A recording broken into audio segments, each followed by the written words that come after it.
Between 1764 and 1767, a wolf-like creature killed 113 people in rural southeast France. Next video, I'm going to give my best guess as to what this creature was, but a few issues cropped up while I was investigating this. You see, in law enforcement, most investigations start with establishing the MO, the modus operandi, the method of operation. You see, you establish how your suspect is doing the thing that they're doing. In other words, what makes their actions unique. That way, when you encounter a crime scene, you can discern who's responsible for that crime scene. Now, in order to do that, you have to start by establishing which of the suspect's actions are not unique, in what ways they're common to similar episodes.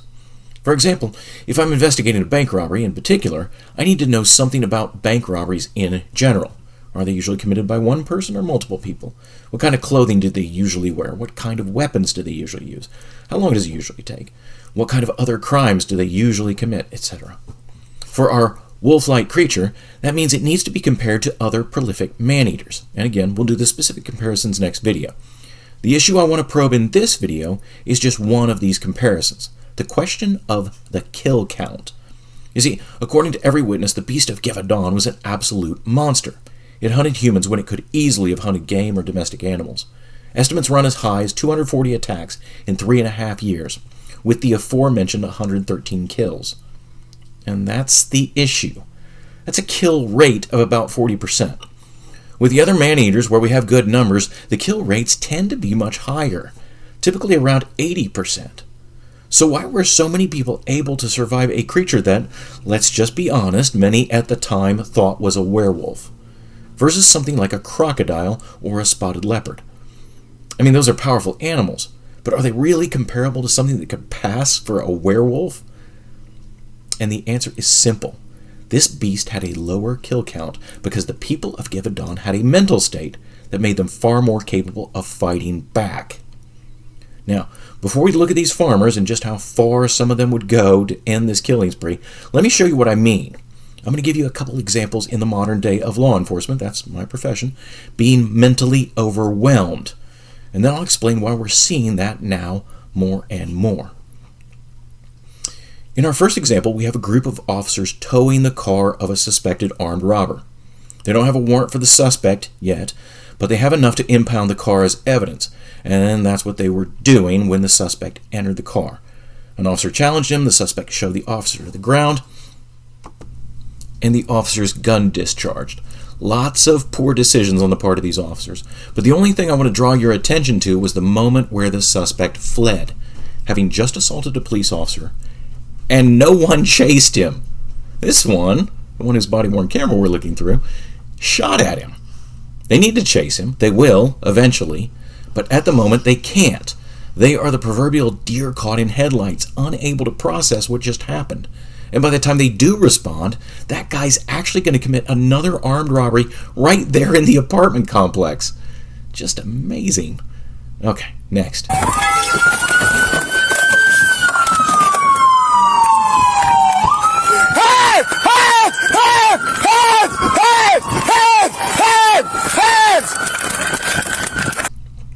Another armed robber, at least they're chasing this one. Could you tell what the officer was saying? No? He was saying hands, as in drop your weapon and raise your hands, which in modern law enforcement has been shortened to show me your hands. And that's what he really wants to say, show me your hands. But he can't get the words out. It just comes out as garbled noise. And I'm not going to show you the shooting, so I don't have to age restrict this, but it's a mess.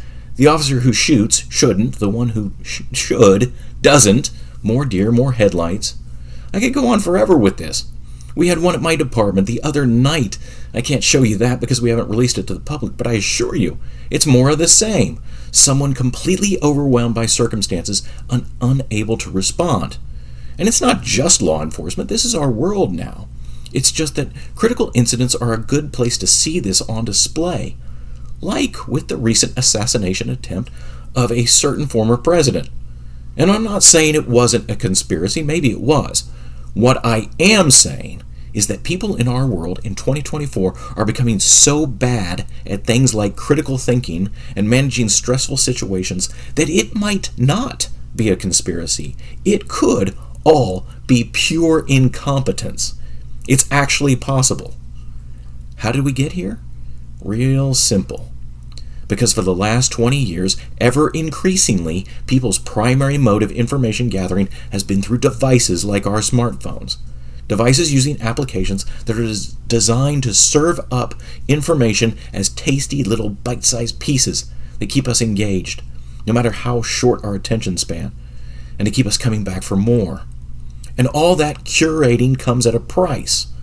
Among other things, a lot of us now, when confronted with a sudden onslaught of sensory information, loud noises, sudden movement, the rush of fear chemicals in the brain, visual information coming in not from a little box, but from the 210-degree field of human binocular vision, well, the computer we have inside our heads is no longer adapted to handling that much information that quickly, and so it glitches. And I think that's a big part of why the French were able to put up such a terrific fight. While the two hunters from my last video, Jim Corbett and Kenneth Anderson, could never rely on help from the locals from rural India, the French farmers were not overcome by sensory overload. The local villagers, when they did try and help those hunters, certainly were. A quick story to illustrate this before we get to our heroes. When hunting the so-called Panar man-eater, a male leopard that racked up an astounding 400 kills and had just killed 4 men in the local village when Jim Corbett arrived, Corbett hunted and wounded the animal. But it was nighttime, and this was the year 1910. He didn't have a flashlight. Corbett needed some of the villagers to carry torches, which they said they would do. He made them promise they wouldn't run when they found the leopard, thus leaving him in the pitch dark with this thing. So what happened when they did find it? They ran. Corbett says the only reason he survived is that 2 of the villagers, when running, tripped over each other, and one of them dropped his torch. And the torch, laying on the ground, gave off just enough light for him to shoot the big cat.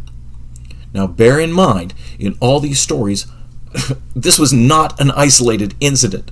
None of the hunters that I saw received any real help from the locals. Compare that to these 3 examples. Number 1. By 1765, in the Gevaudan parish of southeast France, already numerous people had been killed by what most people described as a large, oddly shaped wolf that reared up onto its hind legs when it attacked. Most of the attacks occurred out in the fields, and the victims were mainly shepherds, attacked while watching over their flocks.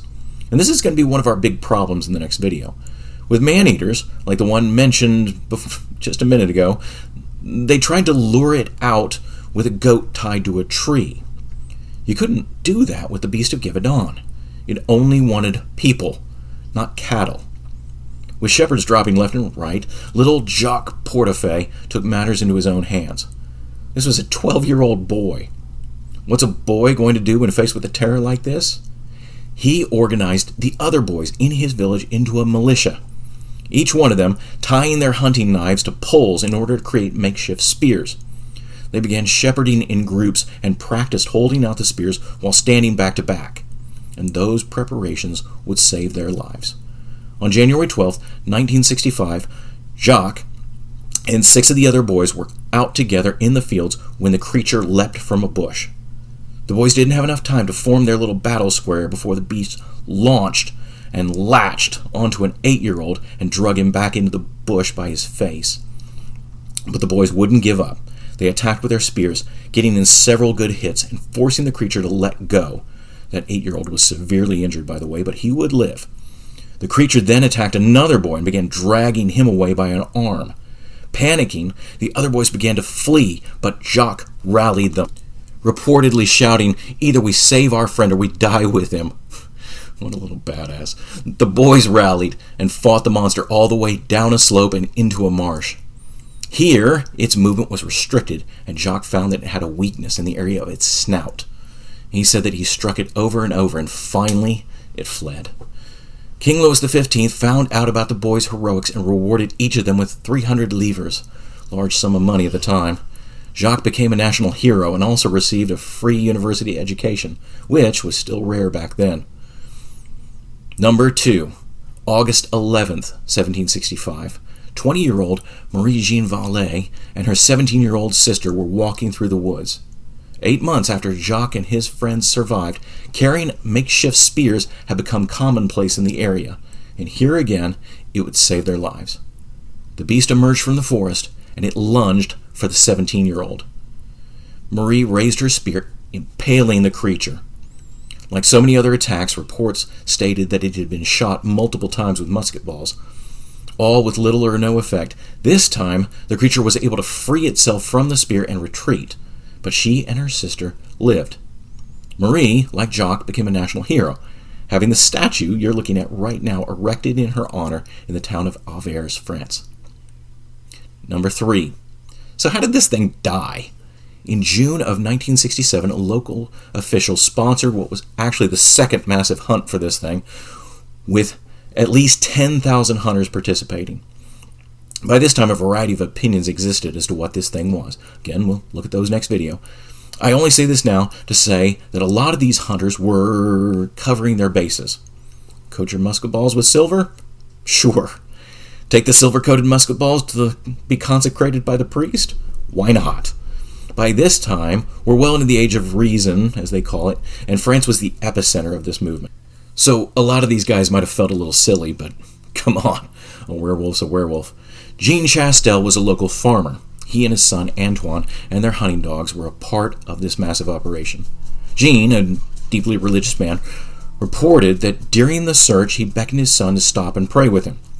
While they were doing this, he said that the creature appeared, a large wolf with an oddly misshapen head. Chastel lined up his shot and fired his consecrated silver bullet. And, finally, the creature dropped.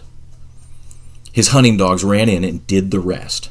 And for the Gevaudan region of France, the nightmare was over.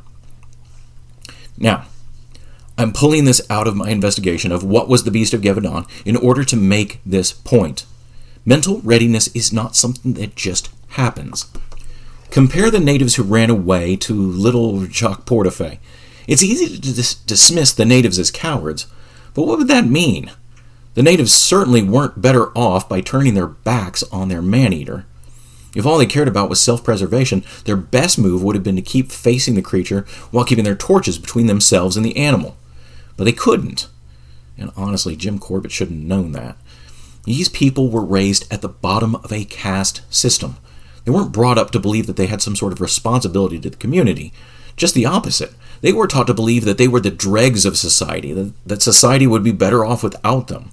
And with no formal education, they were the epitome of what we would call simple-minded.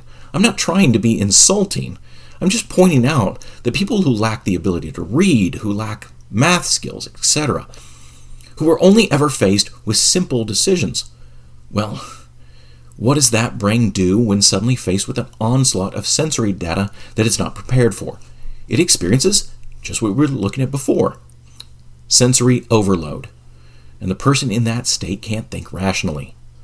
Little Jacques Portefeuille had several advantages over those guys. By this time, France had general education up to the age of 14. These were parochial schools. They were sponsored by the local parish churches. So, if nothing else, Jacques had read parts of the Bible. And that brings us to the next advantage. With the Bible would have come a belief system that emphasizes personal responsibility. You're not a pariah. You're a child of God. So act like it. Live with a sense of purpose. Don't wait for someone else to solve your problems. You solve them. France in the 1700s did a better job of developing the potential of its citizens than did India in 1910. Britain was better even at it than France, which is why Britannia was about to rule the waves, not the French. By the late 1800s, the United States would be better than both of them, and pass them both. But now, the cultures that produce the Jacques Portefeuilles of the world are vanishing.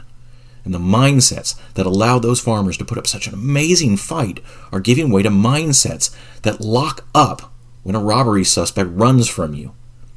The sense of responsibility to anything greater than the self, the ability to do things like writing a persuasive paper without using ChatGPT, to have actual face-to-face relationships. Everything that built up our world is draining away. Still, there is one silver lining. You don't have to live like that. And if you don't, you have a huge advantage over almost everyone else in our world today. Where I work, we still find a few good people. They stick out compared to the others, let me tell you. You can be like that. Anyone can. You can be the Jacques Portefeuille in a world of people dropping their torches. Like the saying goes, in the land of the blind, the one-eyed man is king. This is David Reichert from The Bunker. Our second book, Fluid Shock, is now available from our publisher or from Amazon. Don't miss the next book in our award-winning pandemic horror series, The Holocaust Engine. Link below.